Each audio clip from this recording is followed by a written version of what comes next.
तर गाईज या ठिकाणी आम्ही आता कॉलेजच्या आतमध्ये आलेलो आहे. आता यानंतर आम्ही तुम्हाला दाखवतो की आतमध्ये कसं कॅम्पस आहे आणि काय काय फॅसिलिटीज या ठिकाणी उपलब्ध आहेत.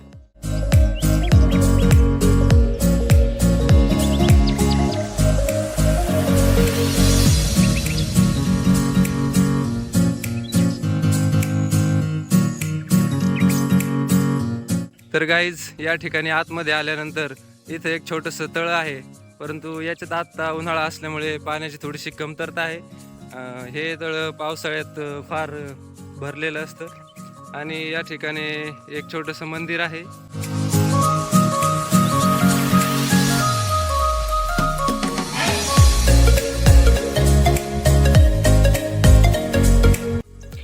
हा तुम्ही निसर्गरम्य कॅम्पस या ठिकाणी पाहू शकता कॉलेजचा. आणि या ठिकाणी कॉलेजचं कॅन्टीन आहे. हे कॉलेजचं फार मोठं असं ग्राउंड या ठिकाणी आपल्याला दिसत आहे. या ठिकाणी भव्य मोठमोठाले क्रिकेटचे सामने, कबड्डीचे सामने, वेगवेगळे खेळ खेळले जातात. तर मित्रांनो, ही दुसरी बाजू आहे ग्राउंडची, जिथे मैदानी खेळ खेळले जातात. तर इथे आहे हे व्हॉलीबॉलचं ग्राउंड आणि इथे बास्केटबॉलचंही आहे आणि खो खो वगैरे असेही खेळ खेळले जातात.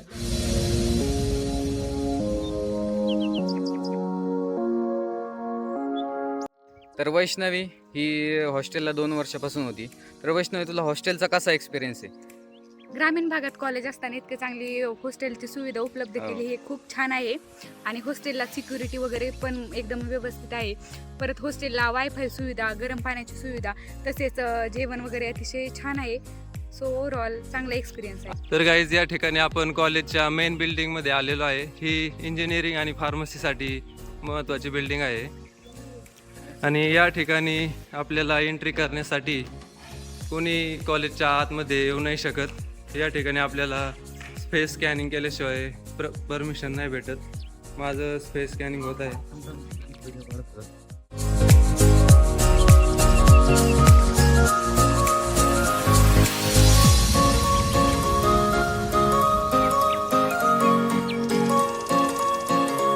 तर मित्रांनो, आपण आता स्पोर्ट्स ऑफिसमध्ये जाणार आहोत.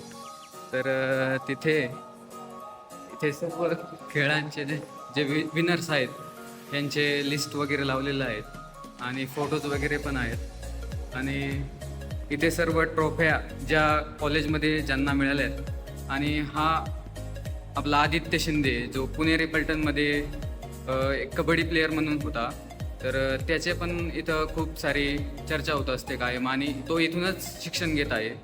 तर हे सर्व काही ट्रॉफीज, मेन ट्रॉफीज वगैरे आहेत तिथे.